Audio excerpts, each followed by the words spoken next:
Hello, you're joining Gradient's weekly roundup of key news and activities in Sri Lanka's FMCG industry for the week ending 15th December 2021. Making headlines this week: Chinese fertiliser sues Sri Lanka for $49 million.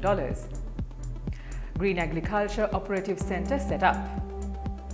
AFD provides €1 million to develop geographical indication for Ceylon Tea.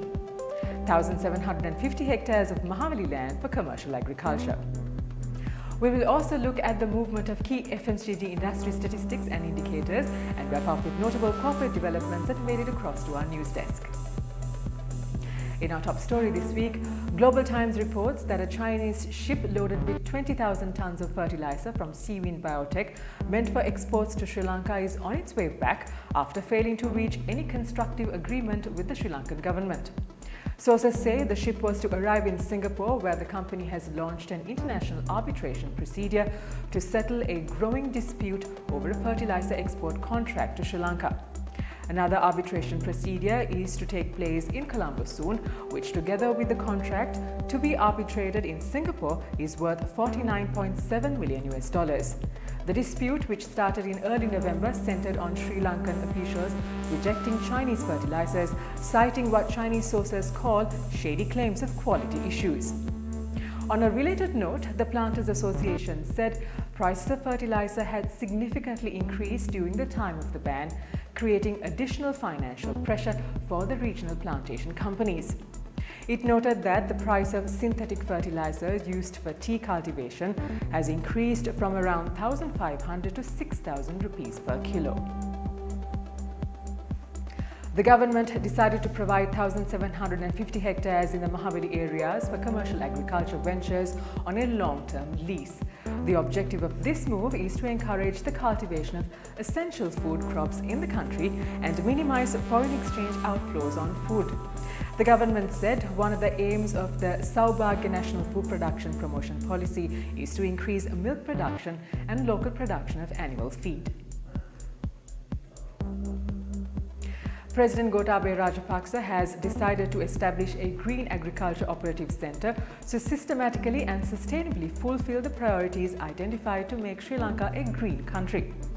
Priority functions include the amalgamation of Colombo Commercial Fertilisers and Ceylon Fertilisers Company as the national organic fertiliser and distribution company, encouragement of production of solid and liquid organic fertilisers in accordance with standards, providing fertilisers free of charge to farmers on time, fulfilling the fertiliser demand at district level, accelerating the production of paddy, maize and other grains, fruits and vegetables, and the promotion of quality seeds and seedlings suitable for green agriculture, among others.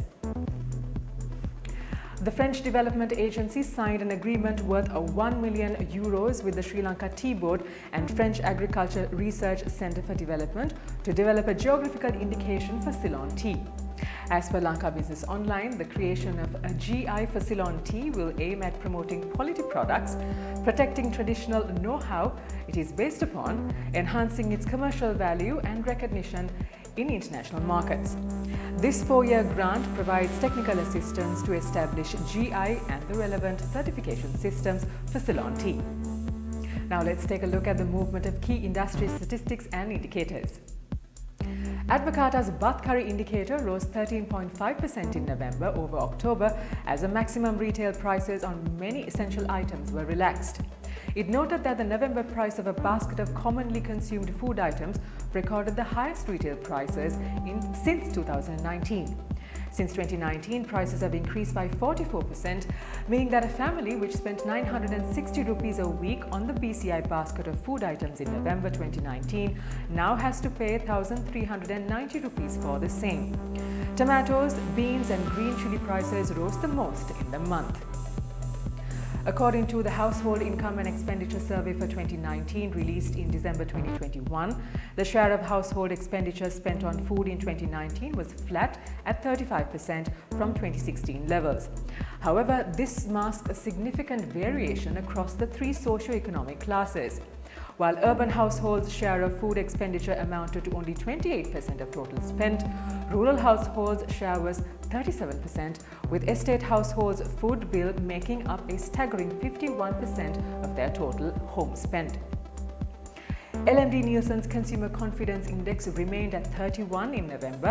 On job prospects, 93% are pessimistic about future job prospects, a drop from 85% in September. On state of personal finances, 14% consider the state of their finances will be positive in the next 12 months, up from 15% a month earlier. On the ability to buy essentials, 98% have a negative outlook on their ability to purchase essentials in the next 12 months, almost on par with what was reported in September. LMD Nielsen's business confidence rose to 109 in November, down from 111 in October. And now let's take a look at the weekly movement of key FMCG sub-indices at the Colombo Stock Exchange.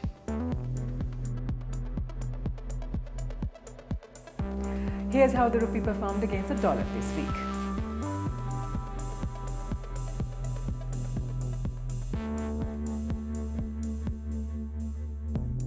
In corporate developments this week, Ceylon Cold Stores acquired the water manufacturing plant located at Kottagala from their subcontracted partner Worldwide Enterprises. Worldwide Enterprises produces premium quality Elephant House bottled water. Elephant House water was launched in June 2018, sourcing water from the streams and fountains. And that's all the news we have for you this week. Remember to check out our weekly business roundup published each Friday at 7:30 a.m. Until we see you next week, stay safe.